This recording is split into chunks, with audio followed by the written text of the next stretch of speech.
Weeknights at 7, only on CNN.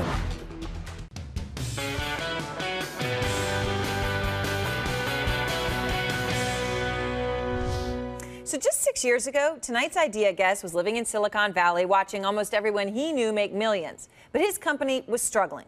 But he kept at it. And in his spare time, he invested in more than 80 other startups like Groupon, Flickr, Friendster, Zynga. And he was one of the first investors in Facebook.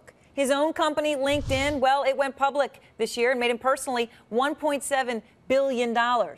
He also just wrote a book called The Startup of You. Tonight, Reid Hoffman came out front.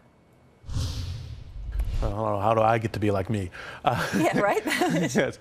Well, I think the key thing is for everyone to think very seriously about how they invest in themselves. How do they essentially take their career and life seriously, whatever their aspirations are. If their aspirations to be a product inventor, or their aspirations to be an investor, or their aspirations to be, a runner of a bookstore or anything else, it's invest in yourself. Take the notion that you are a business, you are the CEO of your own life, you're the entrepreneur of your own life, very seriously. And in your new book, you talk about this. Yes. Do I have to be, though, someone like you? Someone who, honestly, you're a genius. I mean, what can I just ask a question? You managed you had a college degree in symbolic systems. See, I don't even know what that is. Cognitive science. Cognitive science. Okay. And your first job was at a company called Chaosium? Chaosium. It wasn't kind of a job, yes. Okay. It's a game company. Okay. My point is, you're really, really, really, really, really smart. Right.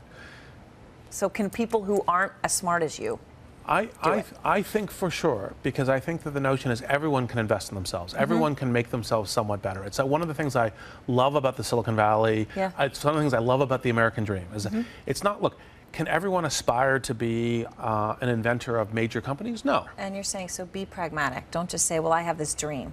Yes. And assume that it's going to happen to you, because it's not going to happen. No, you have to invest in it. And by the way, in a globalized world, there's competition, there's transformation. One of the a billboard that we saw that we put in the book was, 1 million people could do your job. What makes you special? It's a very good question to ask, and then say, how do I develop that competitive differentiation such that I'm the right person for this and this job? So here's a question to you. You were worth $1.7 billion, they say, after LinkedIn went public, and that doesn't count the Zynga thing and all the other 80 companies and the Facebook thing that's about to come your way. How did it feel? I mean, you grew up as your father was a lawyer. It's not like you came from nothing, but it's different now. Does it feel different? No, I mean, for me, this is all about how do you lead a good life? How do you have a meaningful life? And for me, part of that is how do I play a good role in the society? Yeah. And so I don't really actually use any of that.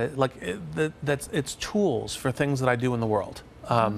And it's nothing about who I am. Like I'm no better than anyone else and no worse, hopefully.